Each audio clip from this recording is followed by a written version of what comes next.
Bienvenue dans cette nouvelle vidéo de Lexical Info. Sahel, comment une force militaire africaine conjointe peut réussir là où l'Occident a échoué. N'oubliez pas de vous abonner juste en bas de cette vidéo. La force conjointe qui vient d'être formée par les États du Sahel ne sera efficace que si les trois nations adoptent une approche complexe.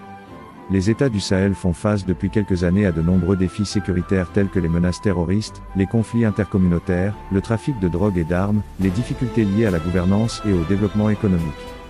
Face à ce constat, l'Alliance des États du Sahel, AIS, représentée par les nouveaux dirigeants Assimi Goïta au Mali, Ibrahim Traoré au Burkina Faso et Abdourahmane Tiani au Niger, a décidé de mettre en place une force commune afin de renforcer leur capacité à lutter contre les menaces et à assurer la sécurité de la région, selon les chefs des états-majors des armées des trois pays qui l'ont annoncé le 6 mars.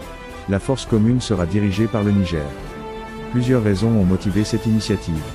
Tout d'abord, les pays du Sahel ont constaté l'incapacité des forces armées nationales à relever seules ces défis sécuritaires, en raison notamment de ressources limitées et du manque de coordination.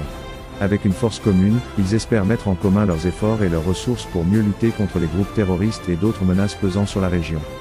La mise en place d'une force conjointe de l'AIS pour faire face aux problèmes sécuritaires est une initiative importante et nécessaire dans une région faisant face à de nombreux défis en matière de sécurité, tels que le terrorisme, le crime organisé et les conflits armés, souvent inspirés par des puissances impérialistes comme les États-Unis et la France.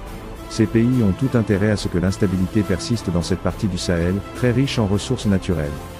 Les trois pays de l'AIS, le Mali, le Niger et le Burkina Faso, ont fait face à une augmentation des menaces terroristes depuis 2011, l'année de l'intervention de l'OTAN en Libye qui a abouti à l'assassinat du colonel Kadhafi. En fait, la création de l'Alliance, avec la signature par les trois États d'une charte en décembre 2023, reflétait déjà une prise de conscience quant à la nécessité pour les pays du Sahel de travailler ensemble pour assurer la sécurité et la stabilité de la région et contrer toute menace à leur souveraineté, interne ou externe. Les trois pays ont également coupé leurs liens militaires avec la France, invoquant l'ingérence des troupes françaises et leur incapacité à vaincre les insurrections islamiques dans la région, malgré plus d'une décennie d'engagement.